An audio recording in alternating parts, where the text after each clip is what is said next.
Hi everyone, Mr. Neighbor here, and we're going to talk about 12.3 Newton's third law. Newton's third law can be stated as thus. Whenever one object exerts a force on a second object, the second object exerts a force equal in magnitude but opposite in direction back on the first object. This is summarized by forces always coming in pairs. So this is sometimes called the law of force pairs. For example, if you have a hammer and a nail, when the hammer comes down to hit the nail, the hammer is applying a force to the nail. However, the nail is also applying a force to the hammer. There's a lot of misconceptions with this law, so let's talk about a few of them. The first misconception is that when the action happens, then the reaction happens after that.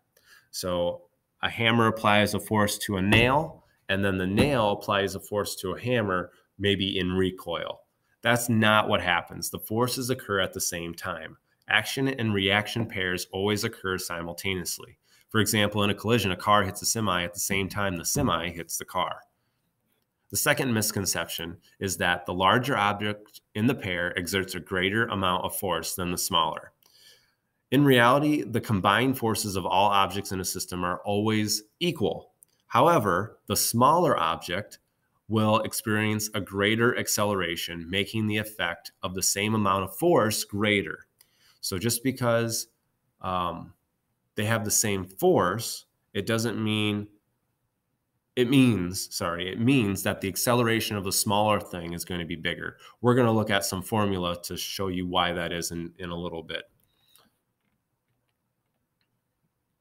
All right, and the last misconception, equal and opposite forces cancel each other out. This is only true if the forces are acting on the same object. In an action-reaction pair, we are talking about forces exerted on different objects, which may transfer the force to another object indirectly.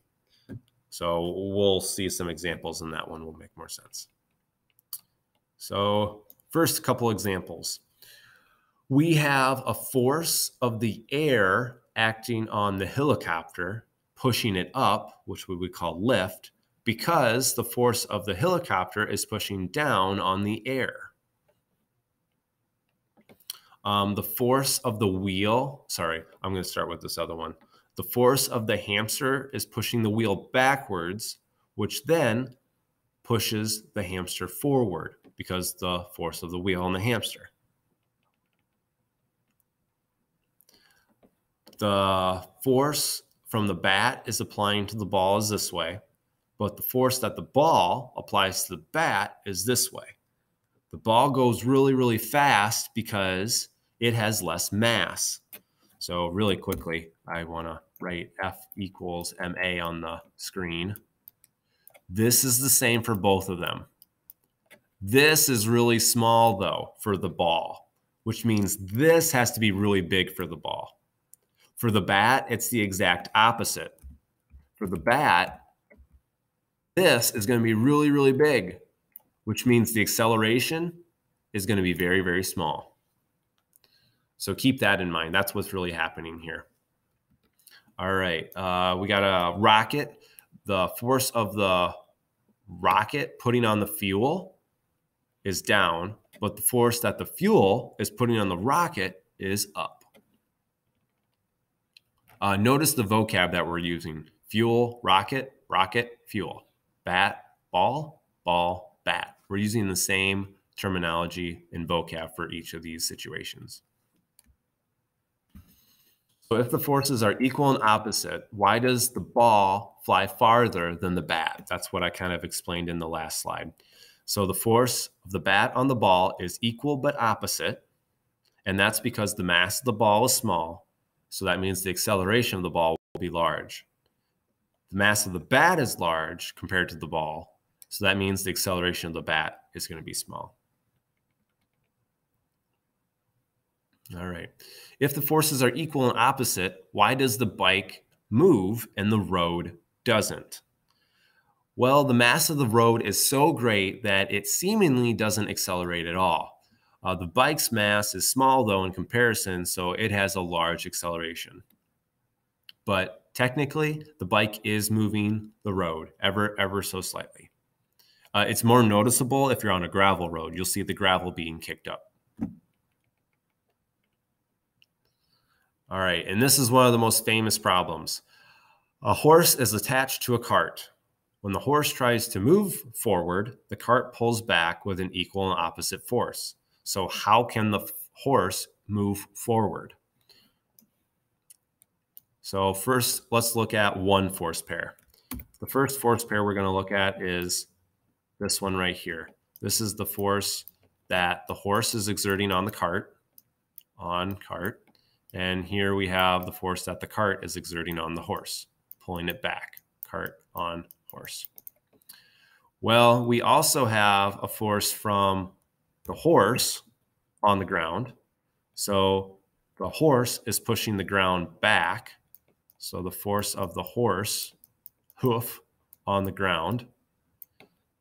And that means the ground is going to push the horse forward. So the force of the ground on the horse is this way.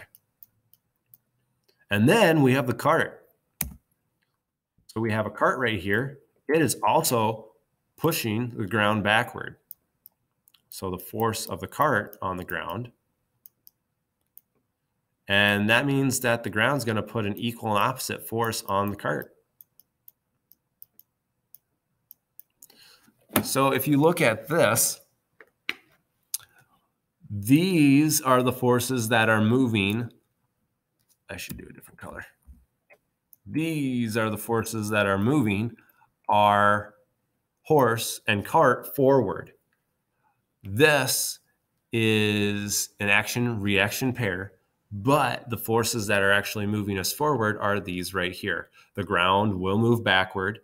The ground will move backward, but the system that we're in, the cart and the horse, that then moves forward because the net force on our system are these ones I circled in black. These canceled out, but our net force is going to be this yellow arrow plus the red arrow, so we have maybe a force vector that long. This force on the ground is outside our system. That is called the Earth system. The ground is part of the Earth, so I would have to draw a big dotted circle around the entire Earth, and that would encompass that. There would be no motion then. However, we're talking about a very, very small system, the cart and the horse. So this is outside of the system. That's how the horse is able to pull the cart. All right, another example. A student begins pushing a 20-kilogram box along the floor with a force of 140 newtons, while a friction force of 60 newtons opposes its motion. Draw a free body diagram of the box. Here's my box. I always have to put gravity and my normal force on when it is not moving vertically. He's pushing it along the floor. Why don't we say he's pushing it this way? And that is 140 newtons of force. That's the force applied. And then we have force of friction, always goes opposite the direction of motion, and that is 60 newtons. So that arrow is smaller. So now it says, after 6 seconds have passed, how far has the box gone? How fast is it moving now? So let's find what the net force is. We have 60 newtons this way, 140 newtons this way, which means we're going to have a net force of 80 newtons this way. So if we know that we have 80 newtons this way, that's equal to our mass times acceleration. 20 times, oh, I don't know that. So that means I can find it. When I divide these two, I will get out 4 meters per second. So I will be accelerating 4 meters per second to the right. First, how far has the box gone? We'll use this kinematic equation, which will calculate our final position. So initial position was 0. Our initial velocity was 0.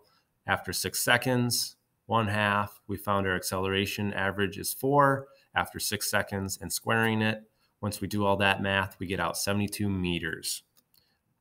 And then to find the final velocity, we're going to take this kinematic equation to use 0 initial velocity for acceleration in 6 seconds will give us 24 meters per second.